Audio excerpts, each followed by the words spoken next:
wrestling buddies want to be your buddy. What's going on? Hey, buddy. Buddy!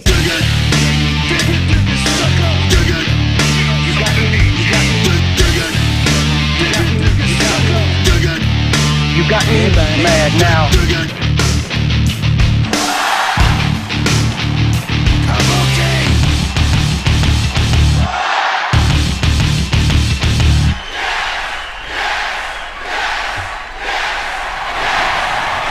The only wrestling podcast to rewrite history without a pen. Maybe not, but welcome everybody. I had that song in my head, I'm sorry. This is the Wrestling Compadres Slamcast. Welcome. If you're listening on AfterBuzz TV, iTunes, Podcast One, or if you're watching on AfterBuzz TV, it's going to be a great show. We have so much lined up. Episode 93 in the history of the Wrestling Compadres Slamcast. So much to talk about. Let's get right into it. First off, I'm going to introduce the man to my left. There's only two people in studio today. We're almost like a tag team.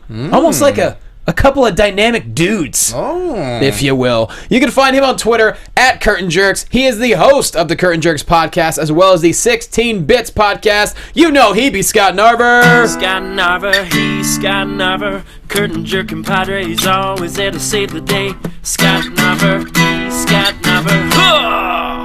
I love that Lost Gem off the Hulk Hogan CD.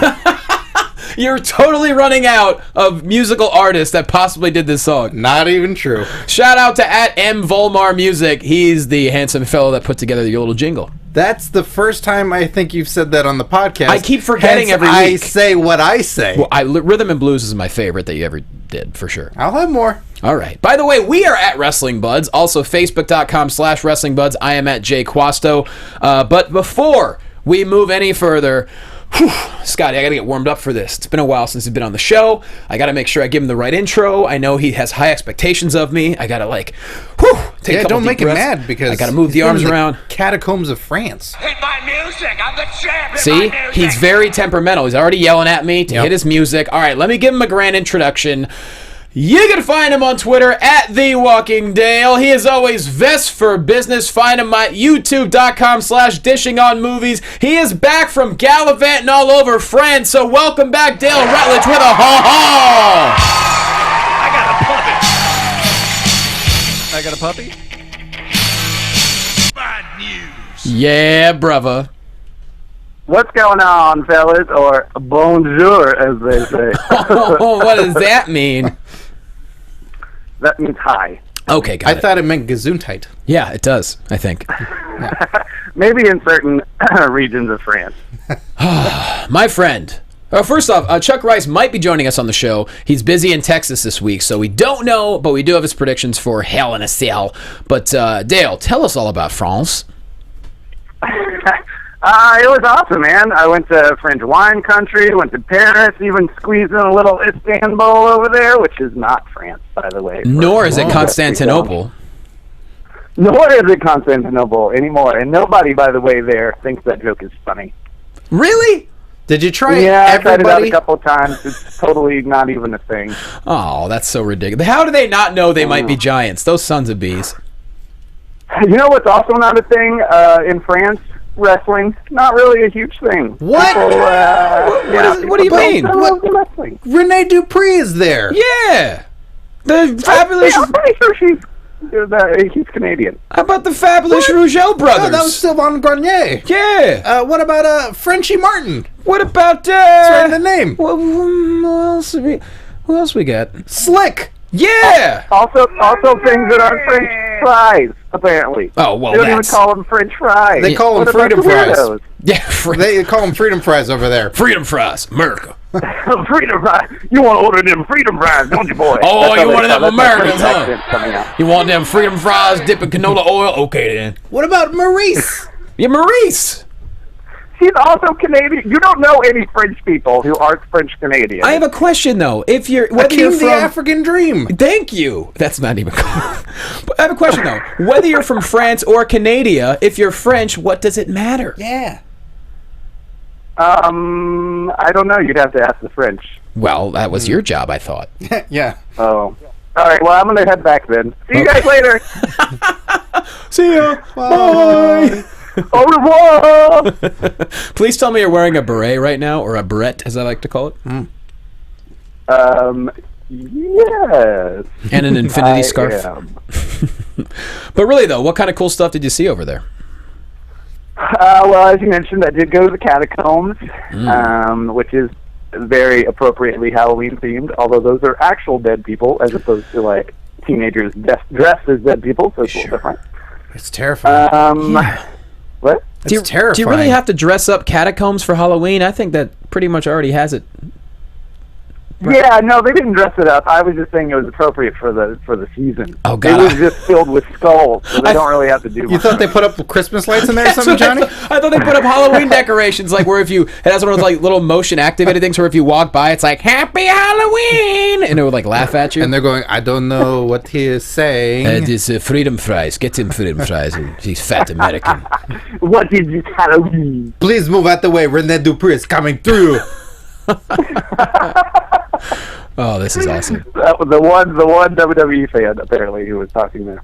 Wow. But yeah, I went to Bordeaux and took a road trip to the Mont Saint Michel, which is like basically like a castle out in the water. It was hella dope. I'm pretty sure J.K. Rowling stole all of her ideas from that particular castle, though. Was inspired by. Was inspired. Oh right, by. inspired by Winka Winka. That's cool. And now you're back. And now I'm back. Yep. Istanbul was very weird, very interesting. I don't know. Do they like wrestling? It was all right. Yeah, did they like wrestling over in Turkey? I was only there 2 days, so it didn't come up. Really, I didn't get to. It seems like they would. They didn't have a shrine to the gobbledygooker? Ask the Pope. That was just in my personal hotel room. I carry that with me whenever I travel. As you should. That thing's 8 feet tall, Dale. You need room for a shrine. Yeah, I don't know how y'all travel, but I do it in style. Well, I travel with. I travel light generally, and just hope that people don't mind that I wear the same thing over and over again. Well, that's what happens when you do it for the troops, but you know. No doubt. This is only for fun. No doubt. I gotta bring on. Dude, it's so good to have you back. And big announcement. It's almost a big announcement. Our T-shirts, the designs are sent in. We have 4 designs ready to go. Thanks to @TheClementW and @Pocket_Wookie, our boys Clement and Peter Morris. We're just waiting. Any day now, the designs will be made public, so we can't necessarily. I don't want to jinx it and say where they're going to be until it's official. You can only buy them through the Hebners, right? Oh my God. Yes, you can only buy them through Earl or Brian. Brian, yes. Dave's not having any part of this. No. They're trying to get him in there, the trifecta of Hebners selling shirts, but No one's forgiven him since Saturday night's main event. no one. No one. Typical Dave. Typical Dave. Hall of Fame shirt salesman. How did they afford the surgery? Yeah, but the shirts are coming, and we really hope that you support and you're excited as we are to have the shirts out. It only took us 90-some episodes, so Yeah. we got them. You kept debating sleeves, no sleeves. Always no sleeves. V-necks? On the Deep V. on the back, on the front, on the back, on the front, on the front, on the back. Wait, I don't know. Minimalistic, super showy. Camera 1, camera 2. Camera 1, camera 2. So yeah, they're coming, everybody. Hopefully by next week we'll have them official, and we'll already have gone online and put them up for you. But just so you know, they're coming. So get those pennies ready. In time for the holidays is a great stocking stuffer, huh? For the holidays, a beautiful stocking stuffer, or a gift to your loved one. Or Secret Santa? A Secret Santa gift. A white horse gift. What is that called? A white elephant? I've heard. White elephant. Whatever. I've White heard horse. also Shanghai Christmas. That's an older term. Not accepted anymore, I don't believe. I'm okay with that. Okay. Why? That doesn't sound racist at all. What is it? I think Akeem the African Dream came up with it. Ah, well, that's Not very fair. mistaken. Oh Lord. There we go. Another quick announcement. Our friend of the show and Olympic gold medalist and one of the greatest wrestlers to ever set foot on a mat and in the squared circle, Kurt Angle, is going to be in LA this Saturday. What? Autograph signing at Frank & Sons. Chuck, our very own Chuck Rice, will be hanging out with him. So if you're in LA and you want to meet Kurt Angle, go to Frank & Sons on Saturday. Look it up online. You'll be able to find all the info. But yeah, Chuck's going to be hanging with him on Saturday, which is pretty dope. If you just go there to meet Chuck and not Kurt Angle, you will get put in an angle lock. That's impressive. Yeah, you'll get You get put in an ankle lock by Kurt. You're just hurting feelings at that point. At that point you are. But yeah, go see him on Saturday, which is really, really cool. I always heard about those shows. I hear they're really, really awesome. That it's like a big expo. There's tons of figures. Yes. All kinds of cool stuff to see. And then, there were wrestlers there. I've never gone. They're very aware, get wrestlers there because fans love it. Mm-hmm. I've never gone either. Frankenstein's pulls it off, and Kurt's just a great dude, and so we really hope there's a great turnout for him. Also, happy birthday to our friend Johan Pena at Wheels_5TUD. He is our resident NXT visitor to all the shows in Florida. Great dude, been a supporter since day one. It's his birthday, I believe, today. So happy birthday to you, Johan. Thanks for always sending us pictures from NXT and giving us all the cool updates. Hopefully I'll see you in Jacksonville next week when I'm down there. And if you're going to Hell in a Cell, Give me a hell yeah. make sure you bring some signs. Make a Compadres sign. Get it on TV. Why not? Do it. Give it a shot. Yeah. Give it a go. Go up for See it. what happens. Make a drawing. Okay. Some words. So there we go. Those are all the announcements. Besides, then I'll talk about Whistle Sports at the end of the episode. They might see some compadres at Hell in the Cell, yes? I'm going. Uh-huh. The homie Carlin Baith asked me to go, and so we're going to go to Hell in the Cell and have a great time. Yeah. So if you brought a sign... I miss Carlin. I miss her too. We live like in the same, well, not in the same state, but I haven't seen her in forever, and so she's like, hey, let's go to Hell in a Cell. So we're going to go, and hopefully Chuck will be there as well. And are you going? I am planning on it. He's planning on it. Dale, you're going to be in D.C. Yeah, so thanks for rubbing it in. Well, you'll be out here in a couple weeks, though, will you not? Whatever. Yeah, but you got tickets to Capital Punishment. Salty. Capital Punishment. When's the last time they did that? I don't know, Dale. When was it? You live there. Dale, don't act like you ain't going to Halloween Havoc. Come on now. Oldies but goodies, guys. Oldies but goodies. Indeed. Now let's get talking with the wrestling here. First off, as we know, this Sunday happens to be Hell in a Cell. which makes this edition of the Compadres the Go home! That's your home! Are you too good for your home? It's the Go Home Slamcast, y'all. Let's get right into it. We'll get to our predictions towards the end of the episode, but right now, let's just talk about everything that's on the up and up that's happened recently. The Shield almost had a reunion, but wow, there are some really cool moments during that match. Roman Reigns, that must be the highest I've ever seen him fly. Good Lord. Yeah. My God! He launched himself. Amazing. And it's that launch where you go, did he overshoot it? Yeah. You know, like I thought he was just going to fly over them because so much adrenaline, so much craziness, but he hit him and it looked rad. It looked phenomenal. That's like a spry Undertaker, you know? That was Undertaker's thing at WrestleMania to do something like that. Yeah. And now he's going, oh, well, thanks, Roman. It's moments like that have gotten him so far since the Royal Rumble when everyone hated him. Even the smarks are finally, hopefully, coming around and be like, you know what, the dude's busting his ass. It always seems like they boo initially. Yeah. And then he wrestles and midway through the match, they're way into him. I mean, Dale, how does someone, even the cynics of cynics, if you don't want to like Roman Reigns, that's fine. But when you saw what he did, how do you not love that? That was amazing. Yeah, I mean, I don't think in the ring has ever been too big of an issue. It was always his mic work, but I would have to say that sit-down, literal interview with Bray Wyatt was really emotional, and it really, it wasn't too long. It didn't have to have a lot in there, but it had the right emotion to it, and I loved what he did even with that segment. Yeah, definitely. Speaking of the Wyatt family, I don't know what what happened, but I guess they're just interchangeable without really making much of a mention of it. Luke Harper, not there, and Eric Rowan just back. Yeah, back. And Luke Harper was advertised at the top of the show.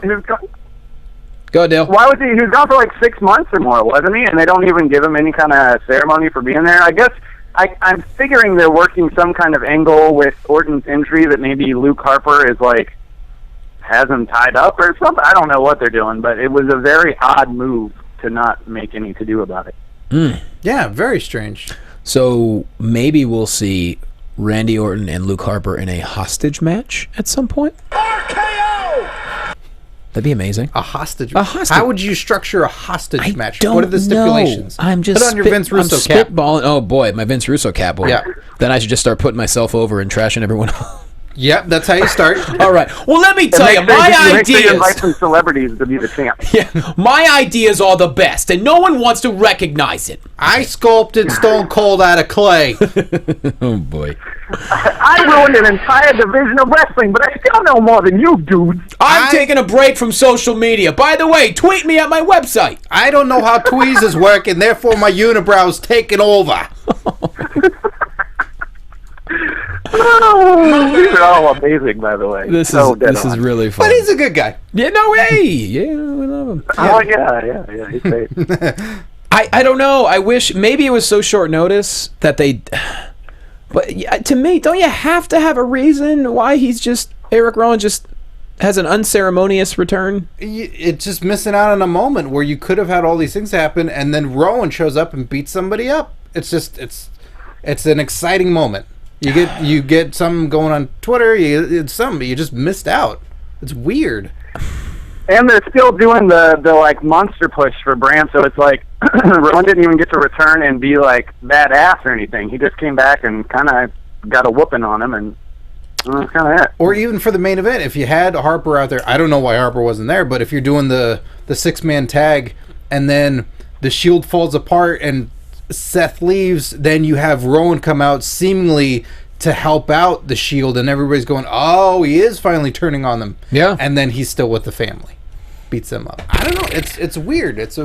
They didn't utilize him in any way. It's like he came back, but he didn't do anything amazing. He just wrestled. Weird. I assumed he was eventually going to come back to feud with Strowman, because that way, that's another way to build up the Sausage King. If you put him up against Eric Rowan and he destroys him, so I don't know. I don't know if anyone's looked online. I don't really go to the dirt sheet, so I don't know if Harper is injured or what exactly. And same thing with Orton too. He didn't go to Mexico or something. Yeah, apparently Orton is either a new shoulder injury or he's re-injured, from when he had the surgery a few years ago. I don't know exactly, but it's all hearsay at the moment. That's not good. Well, hopefully he's not too injured. Yeah, I don't know. I think you're right. I think it might have been one of those situations where they had plans for Rowan. I only assume they did, to have like a cool return. And then when Harper wasn't available, they were like, uh-oh. Well, what do we do now? Anything but that. Yeah. I think Bray would have been just as well coming out of the ring with Strowman behind him. Or save Rowan for Sunday. I don't know. It's weird. It wasn't terrible. It's not like they really screwed something up huge. It was just that disappointing where you're like, oh, you could have made a better choice. Mm-hmm.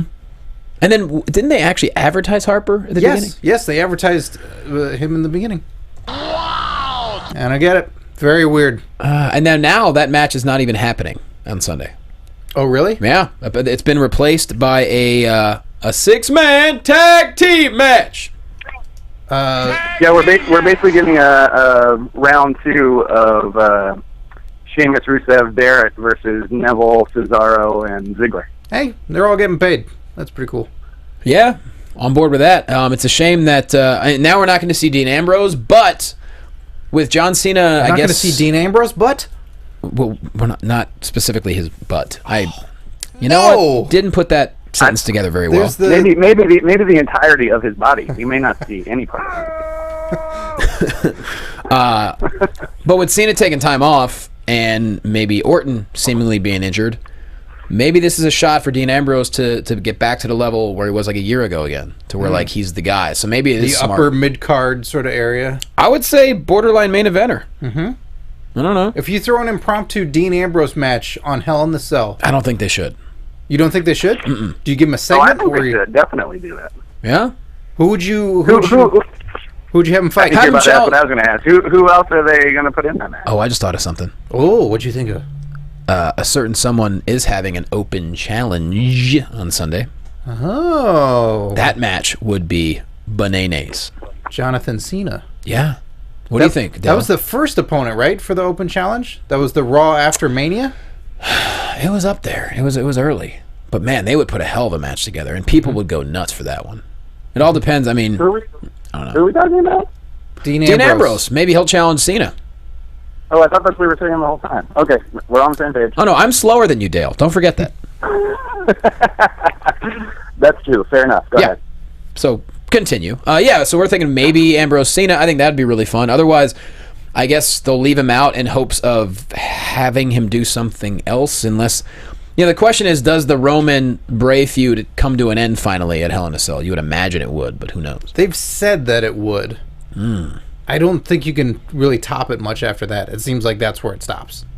Yeah. Well, when are we going to get somebody against Seth Rollins who is like a viable person to actually take the title? Like, they just keep throwing kind of legend guys at him. I would even put Brock Lesnar in that category, even though he was the previous champion. It's just kind of like, it's guys that they're kind of using to have great matches and build Rollins up, but I would like to have somebody there. Like, you don't think Kane's going to take the title off of Rollins, do you? That's a good point. I mean, who would they actually? Ask the Pope. I don't think the Pope's going to know. I mean, who else? D'Angelo De Niro doesn't know?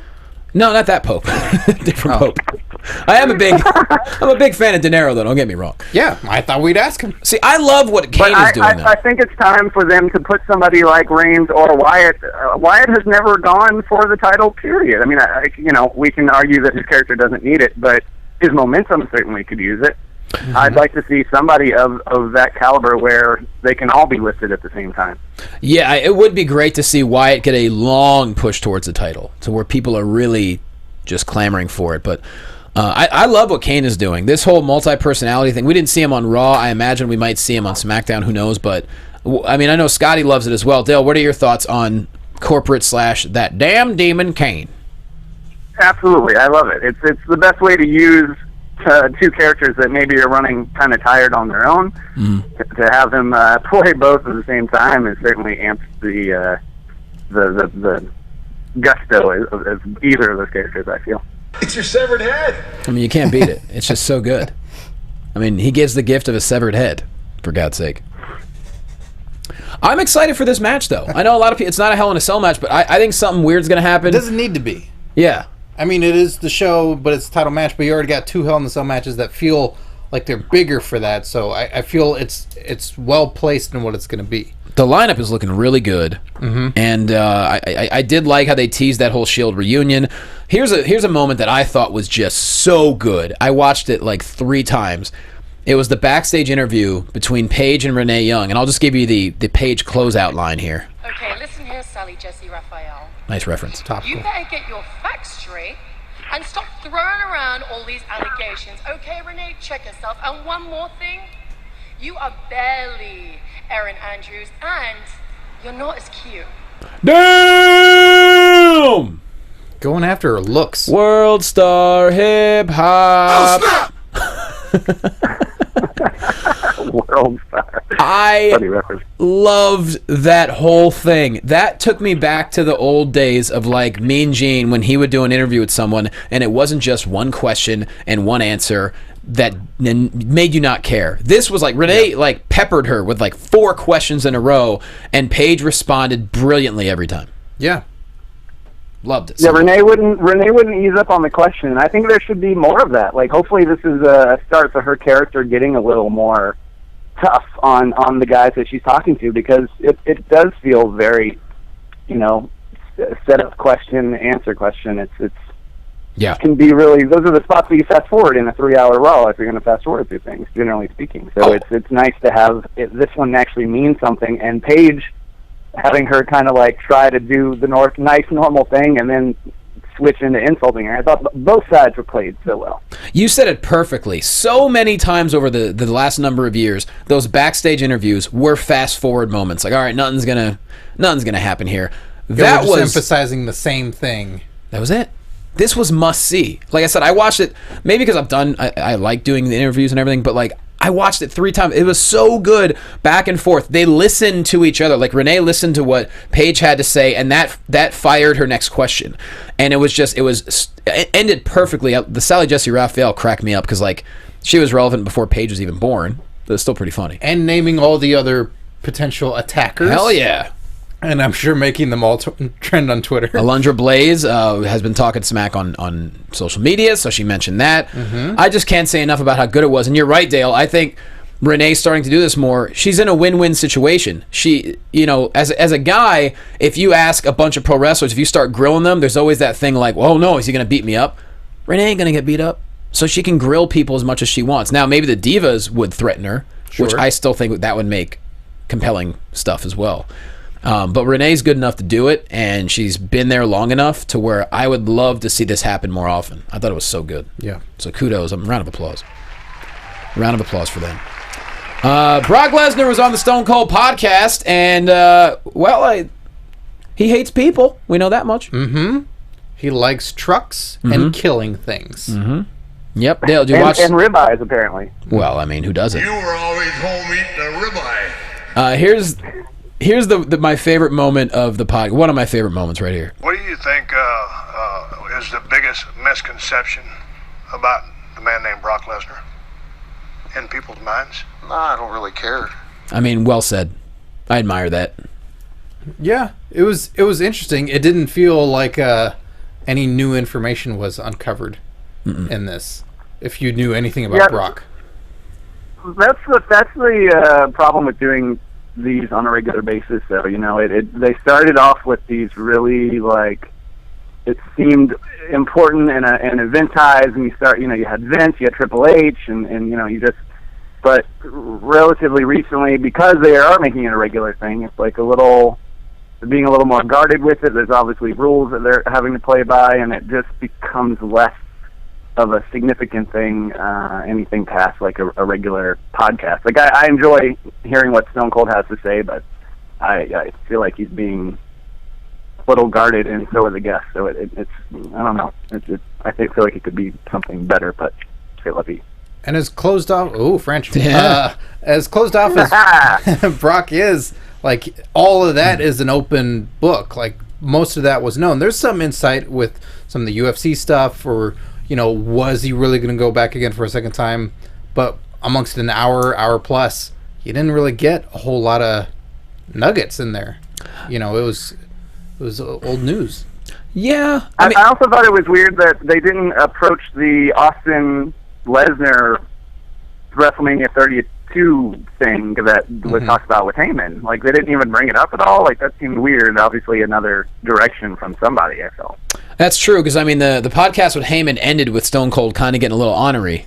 And that's why we're all excited to watch this one. Right. Well, Are you going to talk about it, or are you going to address it? That tells me there's no shot of it happening. Yes. But, I mean... I don't see why that would happen in the first place. It just seemed like, to step back in the ring after that many years with the guy who is most likely to injure people seems like a bad idea. Mm-hmm. I don't know. I would like to see something go down there. I mean, let's be honest. Do you really think that Stone Cold is ready to take a little trip to... Suplex City, bitch! I mean, that might be tough. Brock went to Podcast City, bitch. He did.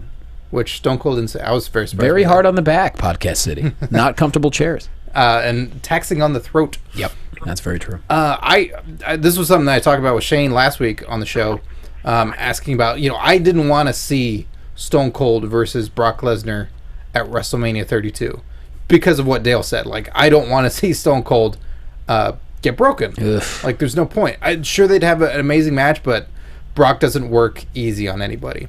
So I was putting out there, is there another opponent for Stone Cold that you'd want to see? And I mentioned I'd want to see, and a guest on Stone Cold's podcast, I'd want to see Kevin Owens versus Stone Cold at WrestleMania 32.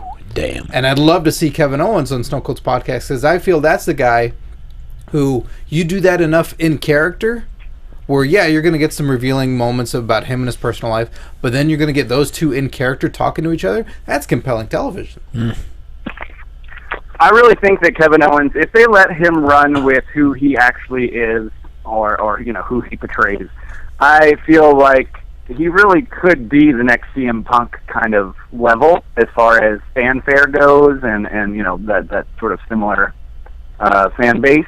But they're kind of keeping him a little tighter than they should. But I feel like he needs that moment where he could really pop off, and something like that would be great. I mean, CM Punk versus Austin was rumored for a long time back when Punk was at the company. They even tweeted each other about it. Sure.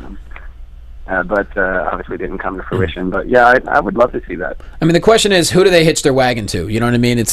You're right. If they just give Kevin Owens a ball, he's going to run with it. Yeah, he's the IC champion, but lately we haven't really seen He's just been coming to the ring, kicking some ass, and leaving. We haven't seen anything overly compelling. Like, I'm looking at the lineup here for this Sunday. I think him and Ryback are going to bring it. I think it's going to be great. They did before. But it's not one of the more compelling matches just because there hasn't been, in my opinion, enough story or build-up. It's just, yeah. But they're the type of guys, and they did this last time, which on paper, as you look at it, it's not anything of note. But they really said, all right, well, if they don't give us TV time, we're going to take it and do it in the ring. Right, which I hope they do. I'm sure they're going to. But yeah, Kevin Owens jawing with Stone Cold, I mean, Give me a hell yeah! that'd be pretty dope. So is there a guy for you, Johnny, and you, Dale, that, because they got to sell 100,000 seats at WrestleMania, and if Stone Cold is going to come back, who's the guy that would compel you, like, I can't miss this, I'm going, because I got to see Stone Cold versus who? Could it be anyone, past or present? Well, I think within reason. Within reason that they would actually wrestle at WrestleMania 32. Sure. I would like. I mean, I love your answer of Kevin Owens. I think he would probably be my number one. But Dean Ambrose, I think, would be. Dean is another guy who I feel like, again, he was kind of a hot rocket. Even around Royal Rumble, he was just doing so much, and the crowd was really behind him. And again, he's kind of fell off the radar without having too terribly much to do character-wise. I think if you were able to have him build up and face somebody like Stone Cold, I mean, he could really use that rub and kind of take a piece of that legacy with him, because he reminds me of Stone Cold in a lot of ways. And that's like an Austin Pillman 2.0 kind of deal, too. Yeah, very true. Love that choice. For me, it all depends on what character... What direction this guy takes, and right now it's completely up in the air. It looks like his women troubles are possibly behind him finally, but I think Stone Cold and Rusev could put on a great match. I really do. I think Rusev is really good in the ring, and I think he's the kind of dude that would be able to work with Stone Cold and not hurt him. Okay. I mean, you have the Texas rattlesnake, a guy who epitomizes blue collar America, taking on a stuck-up, obnoxious Bulgarian. Really? Who clearly has insecurities, but refuses to admit it. It all depends on how the next 7 months go, but I think that they would put on a really fun match. That's a shocking choice. Really? Yeah. I'm shocked you are shocked. I'm shocked. Well, because it's a guy of all the roster, of all the guys, and I never would have thought of Rusev. I'm a huge Rusev guy. Okay. I think we all are. Hey, I like Rusev, but he wouldn't be that one guy where... I thought maybe you would have said Cena or something like that. Well, are we saying this is just one more match for Stone Cold in life? I mean, that's what I'm assuming. At 100,000 seats at WrestleMania. Okay. But I like the Rusev Then maybe choice. my That's choice isn't great. Then it would probably have to be someone more iconic. But at the same time, Rusev is one of the guys for the future. Yeah, I don't think it's a bad choice by any means. It just, I didn't think of it at all. I think a match like that, even if Stone Cold stuns him and wins, that match could still build up Rusev, for sure. Totally. But... that was a little fun fantasy booking sesh we had. Hey, good times! I'm on a roll, baby. All right, let's move on. Before we get to predictions, we've got to talk a little bit of NXT. Obviously, people are still talking about Bayley and Sasha just making history with the Iron Man match. Nia Jax debuts, destroys this poor little thing named Evie, I think it was. Evie. Nia Jax, she's powerful. I don't know. I don't think she did a whole lot, to be honest. Just how about that outfit? Interesting outfit. She kind of just threw Evie around. To me, when someone that powerful debuts, it doesn't really do much for me. It all depends. I want to see that person become vulnerable, and I want to see how they do against someone that can damage them. I understand this was an enhancement match, if you will. Yeah. But I don't know. I don't really have... I'm not going to pass judgment. I'm just going to wait to see more of her, to see what her personality is, to see how she does talking.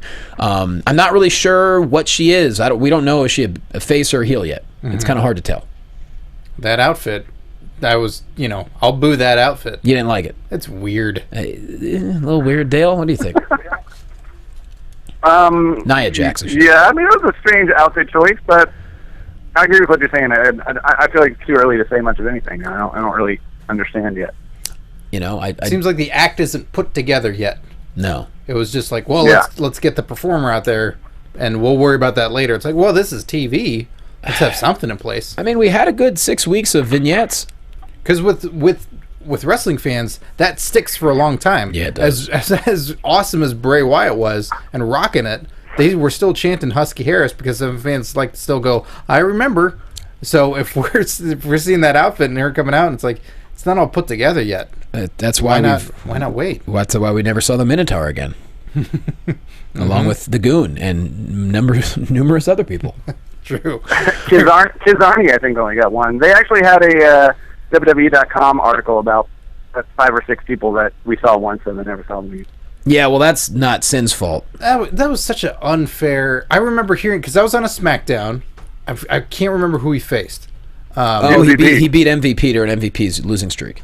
Yeah, so they hyped it up. And I remember hearing the hype in between Tuesday when it recorded and it airing on Thursday or Friday, whatever it was. Yeah. And people saying it was so terrible. And I watched expecting, is this going to be a train wreck? It was perfectly fine. Mm-hmm. There's nothing weird, His vignettes were about it. awesome leading up to it, where he's speaking in Carney and like they completely dropped. I mean, number one, that character wasn't his idea. He said that on our show a million times. Yeah, they completely dropped the ball with the talent that is Sin Bodhi, and I think deep down they know it too. And we watched Paul Burchill the Pirate forever.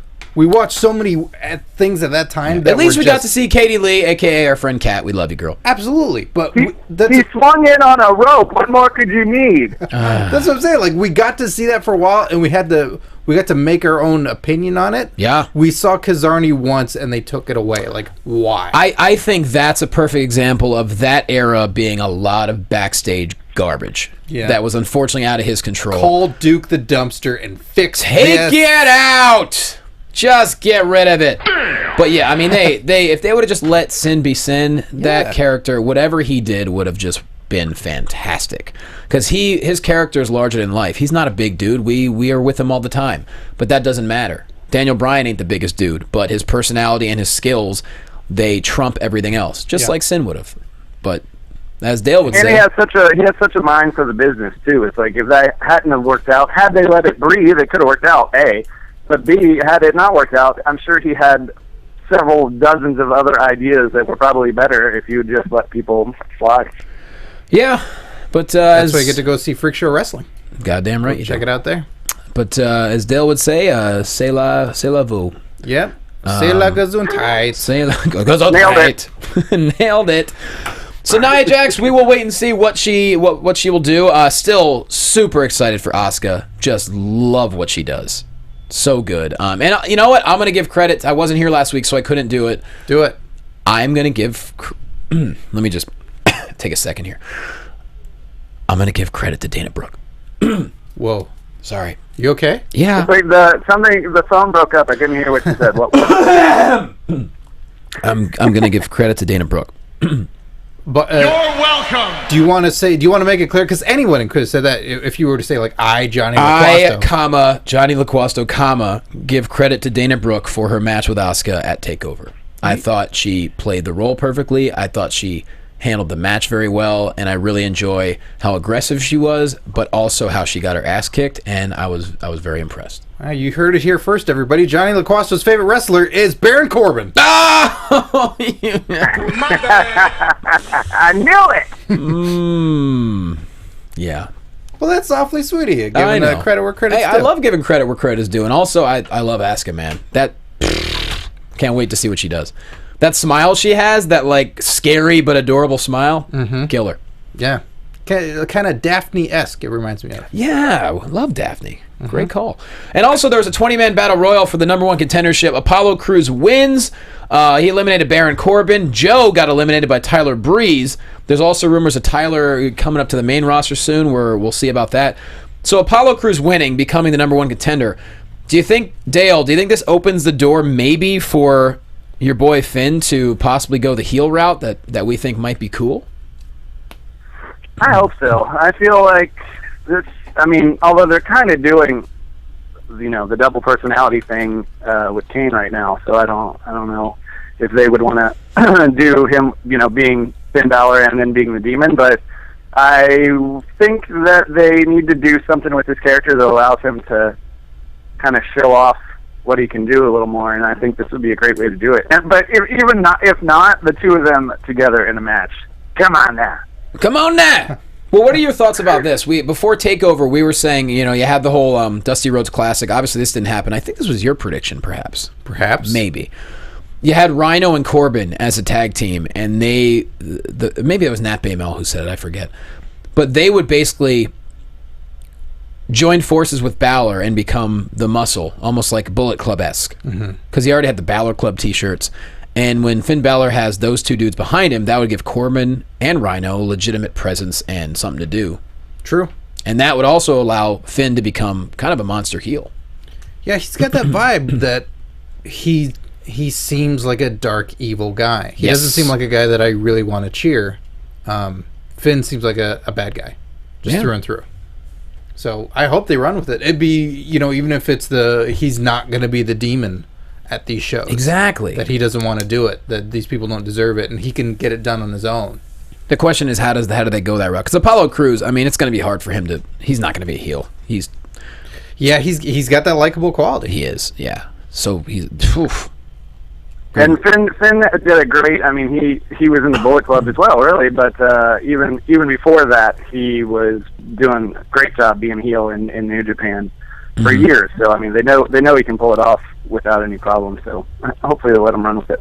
Yeah, it would give his character just a whole new avenue to go down, and that will just ultimately lengthen his career, knowing he could do both. Same thing with Seth Rollins. Say what you will about Seth Rollins, I love what he's doing. I love him as a heel, and my soundboard is full of Seth Rollins because he's got so many good quotes. I am the man.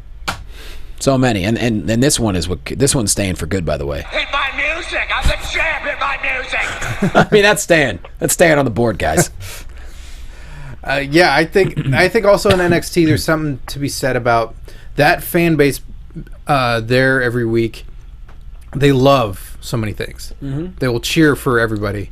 Finn Balor seems like a guy that could get booed and stay booed. Yeah. That there will still always be a pocket of guys that will cheer for stuff. They just love the bad guys and stuff. But Finn is a guy that I think needs to be booed. Yep. Because everybody else is just so cool and they're coming up and they're going to love whoever it is. He needs to be booed. Yeah. And to get away But I don't think that you could have gotten him to come in as a heel. I think he needs to go through this or, to have this portion so that people really like him and respect him and understand what he's all about and then have him turn. I think it's more powerful that way. So I don't think they're needing to correct course or anything like that. I feel like it would just be a nice progression to see for him. Yeah, I think you're right. I think it's almost like with Rollins. Rollins is setting himself up to be a huge face because when you turn heel, you take away all your high-flying stuff. You take away all your fan-favorite stuff, and you just become a prick. And that's essentially what Rollins has taken away. Maybe in a pay-per-view he'll do some cool stuff, like those crazy, Yeah. Every so often he does about 80 high-flying spots. When he dons the all-whites, then he's going to do some flying stuff. Yeah. When he dresses go like Power Ranger. When he dresses like the Pope. D'Angelo De Niro? Not that Pope! Oh, okay. The cool Pope. Well, actually, De Niro's a cool Pope, but the new Pope's pretty dope. But yeah, I would love to see Balor go heel and just take away all the fan favorite stuff. That'd be great. Have him just be a pro John Cena guy. Oof. Like if you wanted to do that, just have some guy going, you know what? I can't wait to get to the main roster and hang out with the main man, John Cena. Kind of like a Foley, Cactus Jack, loving Eric Bischoff in ECW. Jesus. Like that sort of thing. Like some guy wanting to be that corporate sellout, You sure? You don't think that'd fly? But do you feel like that this should happen on the main roster? Like, should he continue forward now as a face, and then maybe when he debuts, he can have a shocking turn on his first Raw or pay-per-view or whatever? Or do you think that this should happen sooner than later? I think in NXT, because I think whenever they come up to the main roster, there's still a large portion of the audience that doesn't know who they are. They're not familiar with them. True. Yeah. Let's be honest. You haven't bought the network yet. Pony up! Put that $10 out. Come on. Any hoozles. Get your friend's password. Yeah. All right. Time to move on before we get to Hell in a Cell Predicciones. Impact Wrestling Crunch the numbers. Oh, boy. Continues to confuse. Good matches. What the hell is going on with that? I watched it and still don't understand. Yeah, I know. You were gone during a pivotal time of of Impact Wrestling. Let me try to sum it up for you. You have to be Will Hunting in order to know and follow these formulas and numbers. Yeah. That is the TNA World Title Series. And also with a Boston accent to understand everything. But a few of the guys that are part of the competition are already working for other companies. I don't even understand what's going on. Here's the thing. Invasion, man! Oh, boy. There's... All right. Boy, this is going to be exhausting. So, at Bound for Glory, EC3, undefeated for almost 2 years, was up against Matt Hardy, as well as Drew Galloway. Yes. With Jeff Hardy as a special guest referee, Dale. Looking like Willow. Looking like Willow. All black and white. And basically, EC3 was busting Jeff Hardy a little bit, wanted to use a chair. Jeff Hardy wouldn't let him. So Jeff Hardy decides to use the chair on EC3. Babyface Jeff Hardy just wallops him with a chair multiple times. That allows Matt Hardy to hit a finisher and win the match to become the new TNA World Heavyweight Champion. Matt Hardy. You know what? I get it. He never won a world championship. It's deserved. Long career. Fine. Here's the problem. TNA had no taped footage of Matt Hardy as the champion because the last taping they had, they did a bunch of like one night stuff. That's why that you saw Aries in the World Title Series and like James Storm and guys like that. So because they had no footage of Matt Hardy as champion, they thought, well, let's just have Matt Hardy drop the title in the first 5 minutes of the next episode after Bound for Glory and set up a World Title Series because EC3 filed an injunction against Impact Wrestling, which wouldn't allow Matt Hardy to compete for a whole month as champion. So let's just create a World Title Series that will not determine a champion for at least a month. That's really the behind-the-scenes thing of it. They didn't have footage of Matt Hardy being champion, and they had other matches in the can? I believe so. Oh my god! I think that's the only thing to me that makes sense. Otherwise, if you're not, why would you have the biggest show of the year? Why would you have Matt Hardy win the title and have him drop it? Keep it on EC3. Why would you have EC3 lose the title in the first freaking place? That's the way it's going to go down in an unceremonious way, barely into his title reign? I don't know. My thing is, if you want to have a World Title Series, great! Keep EC3 as champion and let him sit on his throne while he watches everyone try to compete for it. Right. Yeah. So that's the recap, Dale. Well, I am going to just denote this date as when TNA made a bad decision. Got it. Okay. Well, Billy Corrigan of Smashing Bookings. It certainly isn't his fault, I'm sure. Needless to say, I've just been upset. It did make me a little upset, and so now you have this. Yeah, that's horrible. I know. I don't get it, dude. And then now you have this World Title Series. Matt Hardy defeated Davey Richards. Kenny King defeated Aiden O'Shea, which is their version of Sheamus. I don't know. Abyss defeated Eric Young. Robbie E defeats Eddie Edwards, and Bobby Roode defeats James Storm. So you win, you get 3 points. Yes. So I couldn't tell you what the leaderboard is. If you lose, you go to NXT or Ring of Honor. Pretty much. Pretty sweet deal. I don't know. I know James Storm doesn't have a deal, but he was at a Ring of Honor. I'm sorry, he was at NXT. Yeah. Yeah. And Kenny King was on Ring of Honor this week. Whoa. Was he on a taping? He was on the show. Holy smokes! I'm still a little behind from traveling as well. So wow. Huh. Well, here's the thing. TNA has made no secret they can't keep people from doing other bookings at this point. Like their next TV tapings aren't scheduled till January. They can't keep anyone from really. Work. Yeah, their TV tapings, as far as I know, are going to be over in England when they go in January. Oh, that's right. They do their annual tour there. So I don't know if we're going to have another situation like last year when they didn't have new episodes for a good month when they transitioned from Spike to Destination. But as far as we know, their TV deal is running up rather soon. Yikes. Damn, this is really unfortunate. I've always enjoyed TNA, and it's just a confusing time right now with this series and everything that's going on. It's just weird. It sucks. Like, I'm still watching it for the matches, and I'm watching what's going on. Hey, Steven, Dale's call dropped. If you can call him back. He's texting me, call dropped. So and then actually we're going to get Chuck on the line in the next few minutes too, so I'll give you a heads up. Yeah, you're right. And like I said, we were championing how great, how we enjoyed Bound for Glory for the most part. Besides the Matt Hardy thing, it didn't make sense. And like I said, we want to be positive as heck. I don't. There's an interesting notion in the title series I talked about with Shane last week, saying they're allowing women to compete for the world title. Yeah, I love that. Which I think is a really interesting idea, but again, not something that's even showcased that highly in the tournament. That should be something huge that they're saying on our show, the women could be the world champion. Which is another reason to me to keep the title on EC3. Because that way you could even have a promo with Awesome Kong approaching EC3 like, hey, I'm coming for your title, and EC3 would back away. Yeah. Or even like Gail Kim, she's one of the best in the world. She comes up to EC3 and be like, yo, eat defeat, homie. I don't know. I don't know what the deal is. I really hope something good happens, man. I want people to have jobs. I want the show to thrive. It's just, we got to call it how we see it. It's just a little confusing. Ask the Pope. There have been so many struggling moments in this company, but I have always tried to be supportive as much as possible, but I don't feel like there's any bigger of a time where the writing is on the wall than at this very particular moment. You are right. Yeah, and unfortunately, the thing that's hurting everything right now, seemingly from a fan's point of view, is the inconsistent writing of the show. To feel like from week to week you're going, I don't know what's happening, and I can't really follow it that well. That sucks. That's just too bad. Because again, yeah, and there's always special events or things that matter right then, but then stop mattering the minute that they're over. It's very confusing. Because it's never a lack of talent. It's never a lack of good matches. They're always doing that, and they're still in this world title series. They're having great matches. Yeah, and when they give people freedom to be who they are, a la EC3. And Young. Taryn Terrell, still my favorite heel as far as females go. We haven't seen much of her recently. Eli Drake in that round table when he was talking like just talking smack. All those little things, they're really good.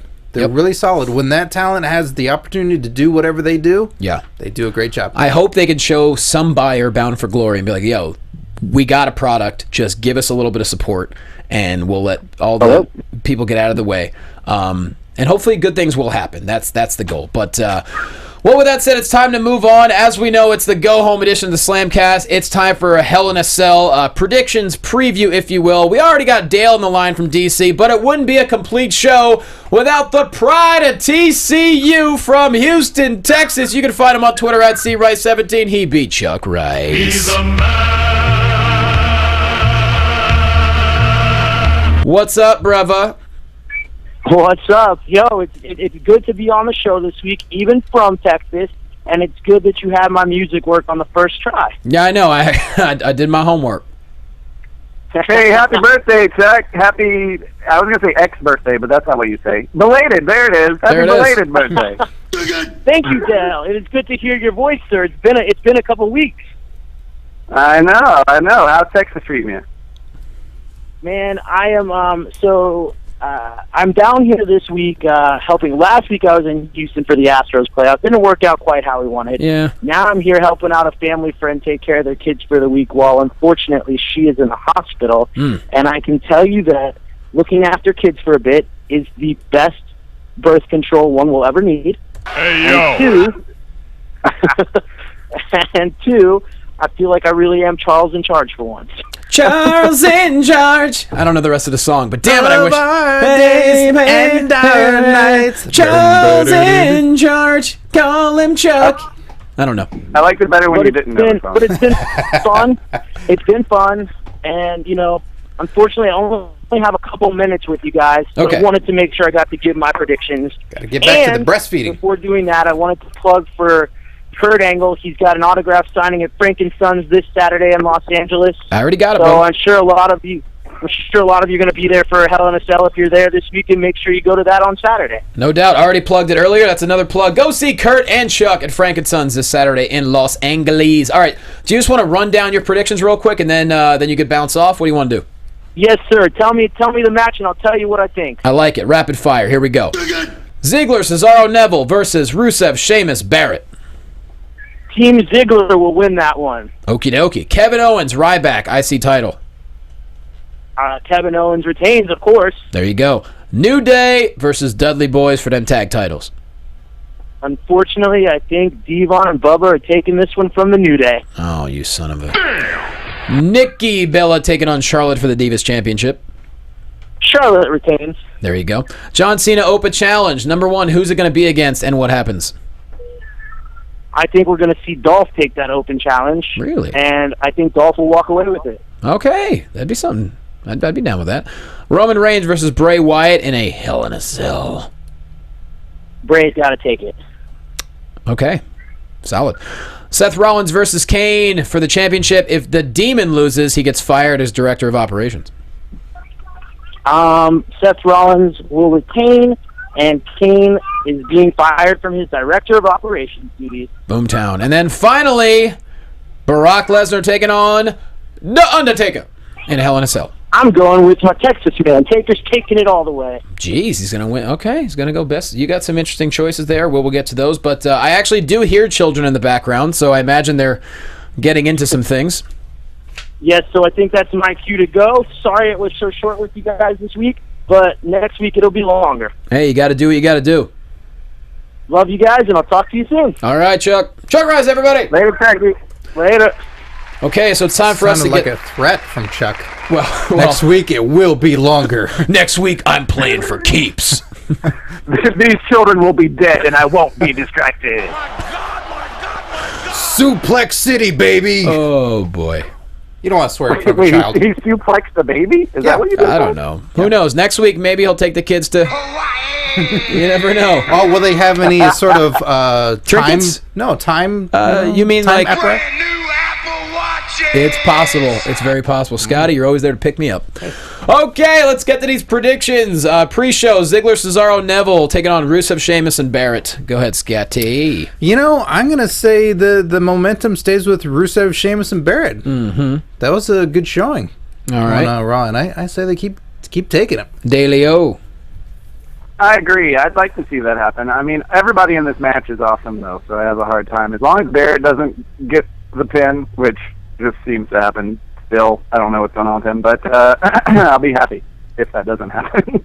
So you're saying happy if he doesn't get the pinfall? Oh, you Sorry, mean if he doesn't gets pinned? go out on his back. Oh, okay. So you're saying Team Rusev pulling it off? Yeah. Man, I'm gonna go Team Ziggler. Oh, Red Arrow for the win, perhaps. Okay. Moving on, Kevin Owens taking on Ryback for that IC title. I say Owens retains. He's doing a great job, and I think Ryback had what he had, and Owens is still going strong, and then he'll move on to the next guy. I agree. I think KO for sure needs to. Yeah, I think Kevin Owens too, but I would like to see, well, like we were saying earlier, I think Ryback could be one of those guys that moves up to fighting for the main title as well. Mm-hmm.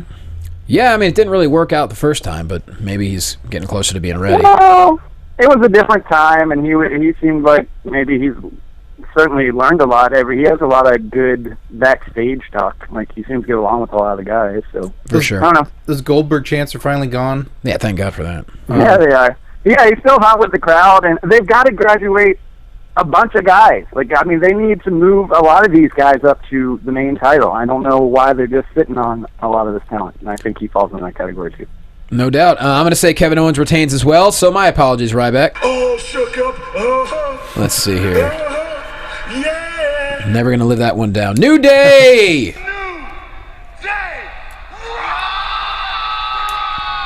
AKA the Unicorns with Dale. Have you seen the brand new T-shirt? I don't think so. Dude, it's a cartoon of the New Day riding a blind unicorn. Get out of here. I'm not Through kidding. WWE? Brand new shirt, yeah. Wow.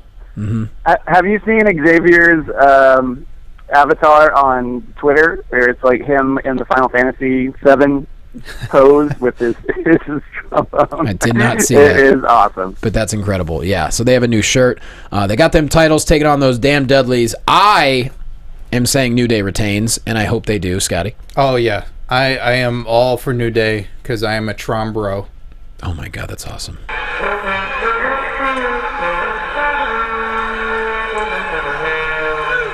Dale? Props on the Trombro, by the way. I don't know. I see the feud lasting for a while, and other teams can kind of come and go inside of it. I think maybe the Dudleys take it again, and then we have a little back and forth with these teams. I'm not sure. It just feels like it'll build up for a while because it's still highly entertaining. Where are the primetime players though?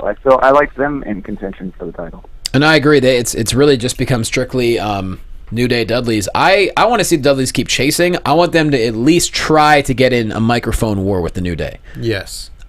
Devon and Bubba Ray can pull it off. They just need to sit down for 20 minutes a day and come up with some shit they can say back to New Day. Mm-hmm. Do what New Day does. They collaborate. Sit down. Unless they don't want to, then fine. But you're gonna. And I'm not saying it's not the whole like Kevin Nash versus CM Punk situation. It ain't that bad. Mm-hmm. But they can hold their own at least. Totally on the mic. And they haven't had a chance to really go on the mic yet. Bubba does all his talking not mic'd in the ring. Yes.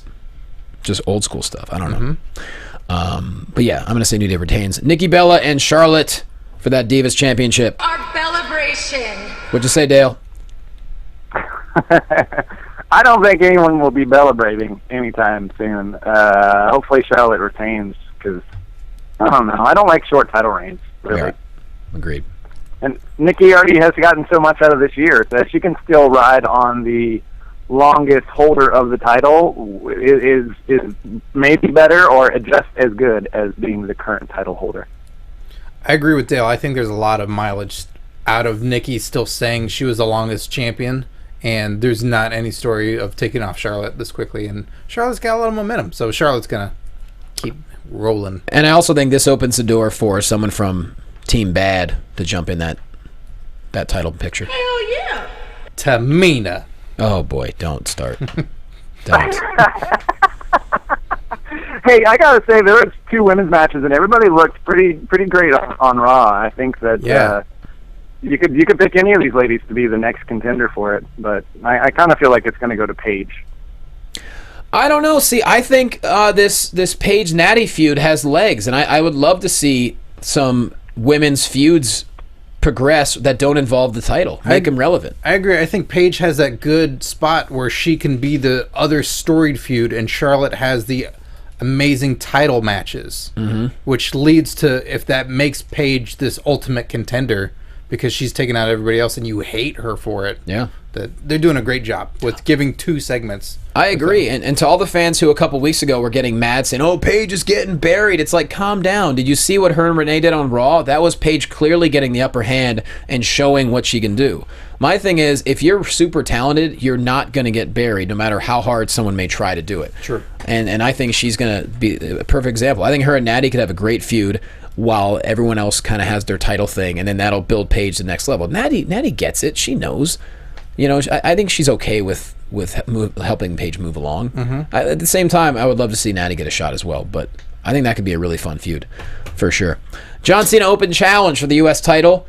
Who do we think, and what happens? I'm going to go Daniel Bryan. What? Yeah, I'm going to say Daniel Bryan and that he wins it. You really love pulling off some surprises. I do. Damn. That's my pick. That'd be something. Dale? He does like surprises. Ooh, I don't have that soundbite today. Damn it.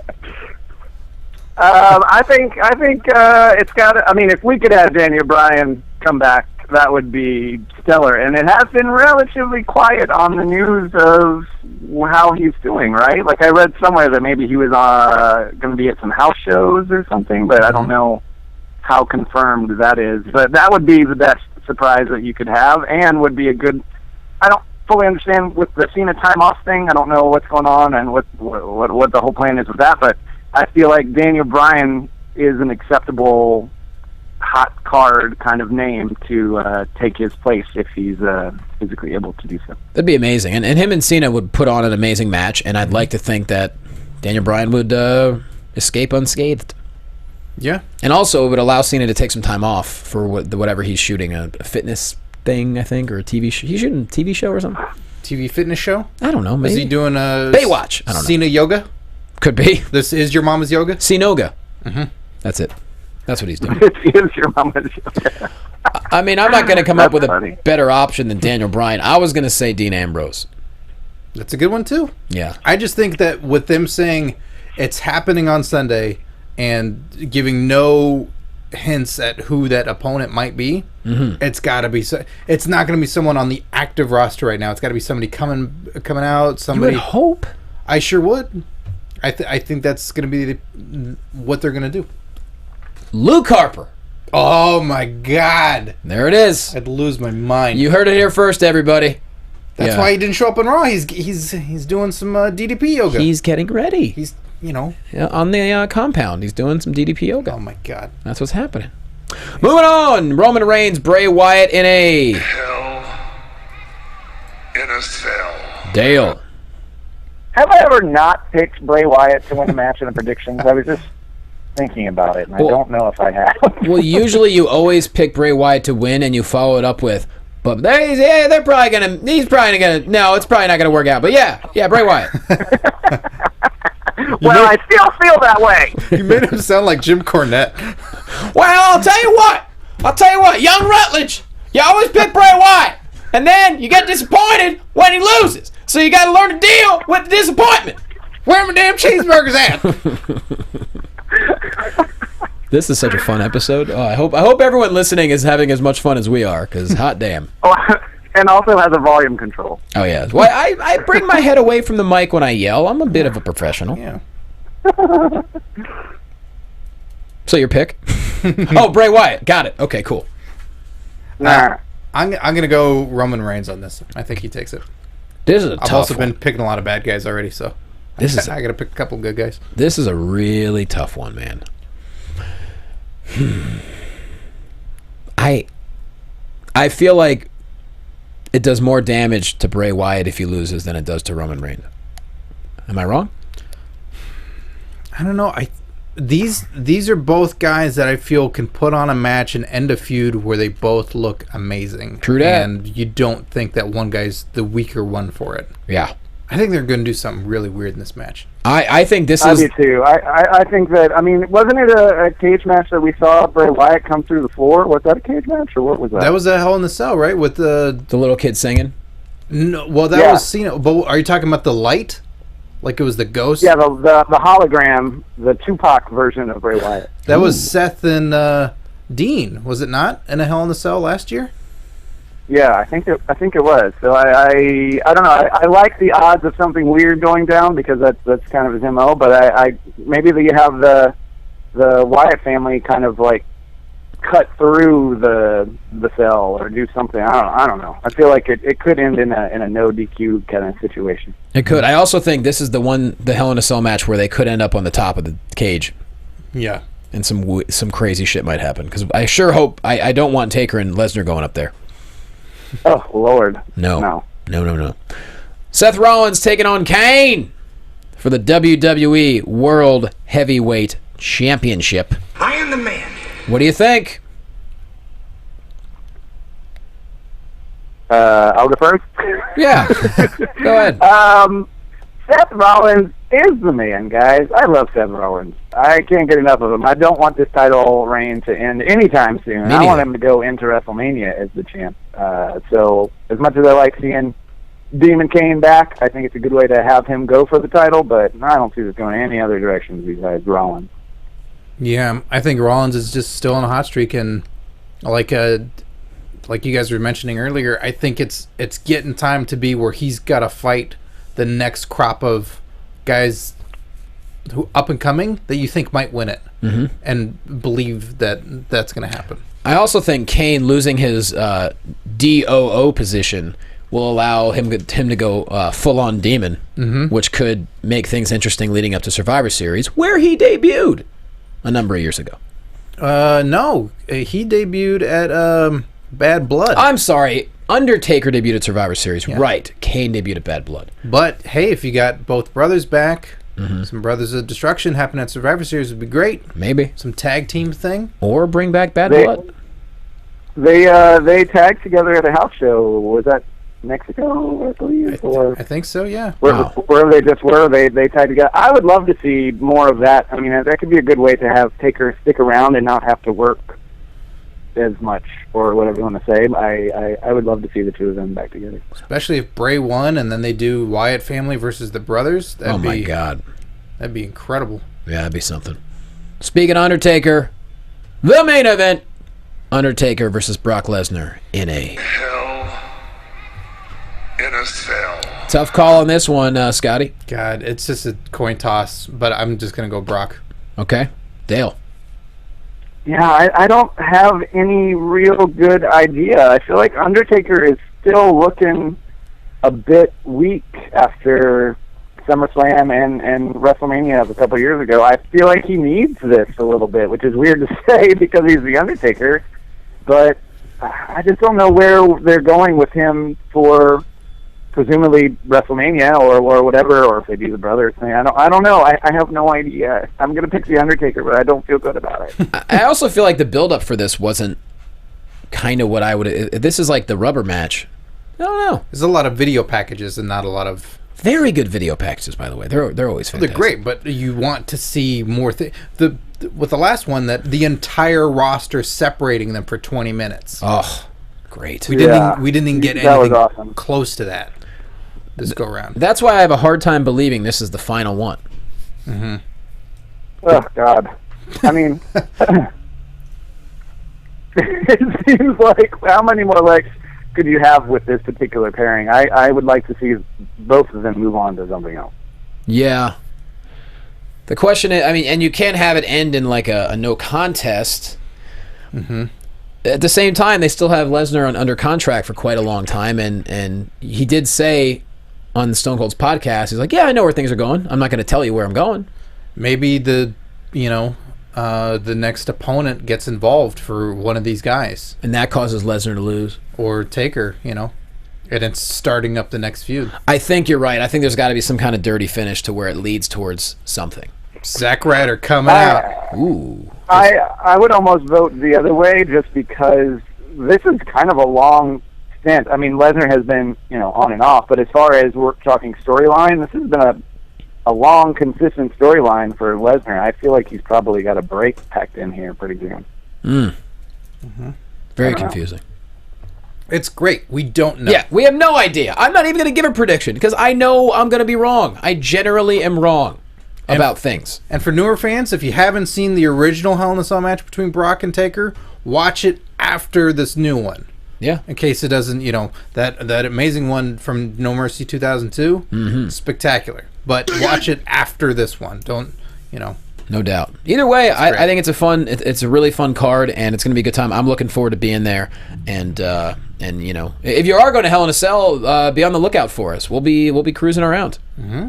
So check out on the Twitter. Where can they find the show on the Twitter? It's at WrestlingBuds. Oh, yeah. Or Facebook.com/WrestlingBuds. We recently crossed 2,500 likes on the Facebook, which is nice. That's a lot of thumbs. It's a lot of thumbs going upwards. A lot of thumbs going upwards. So, with that said, my friend Dale, why don't you put yourself over?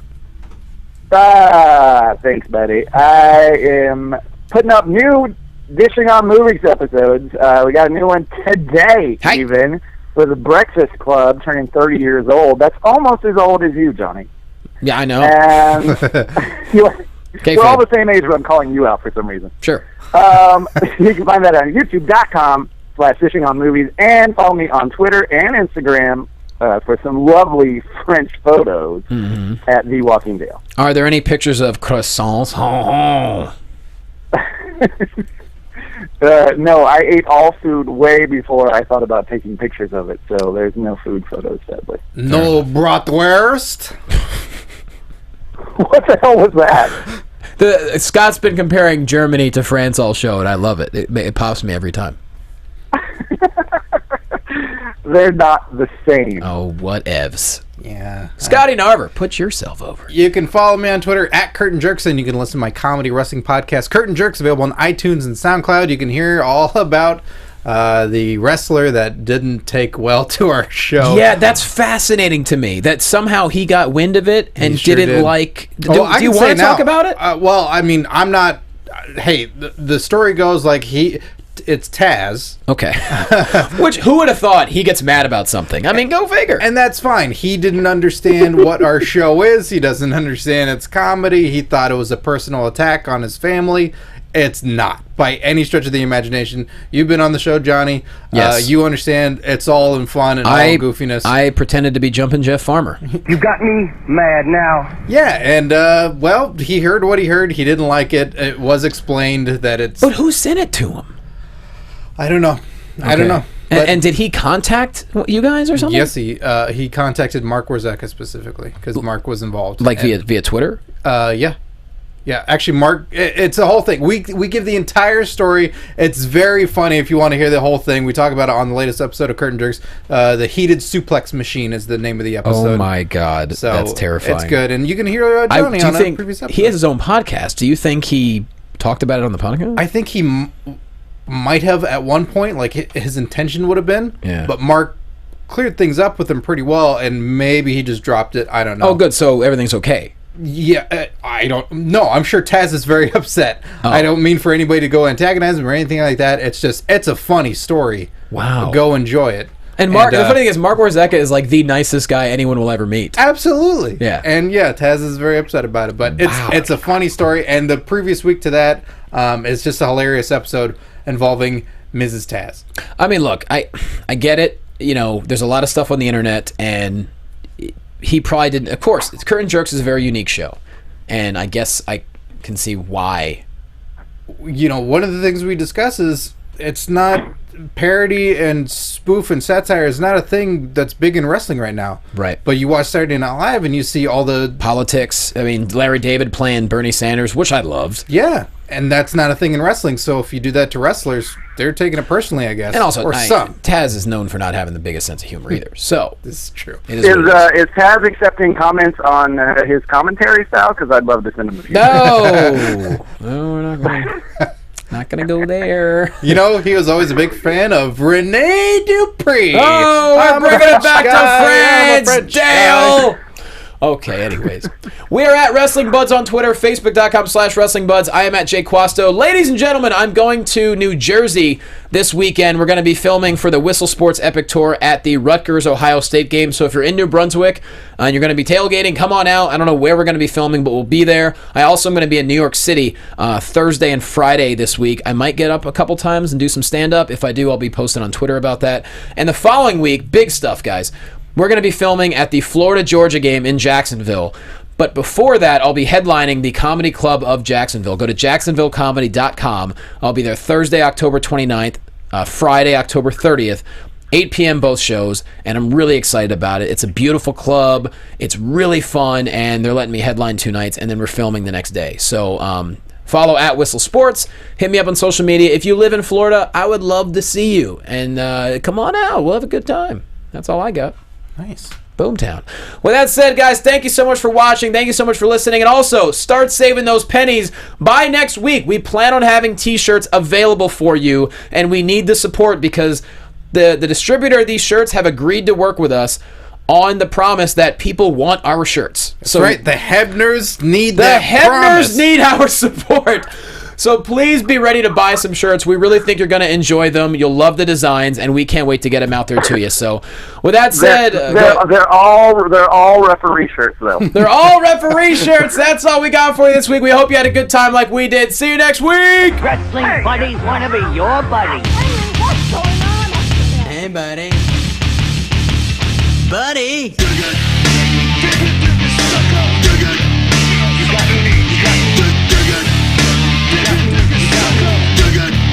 You got me mad now.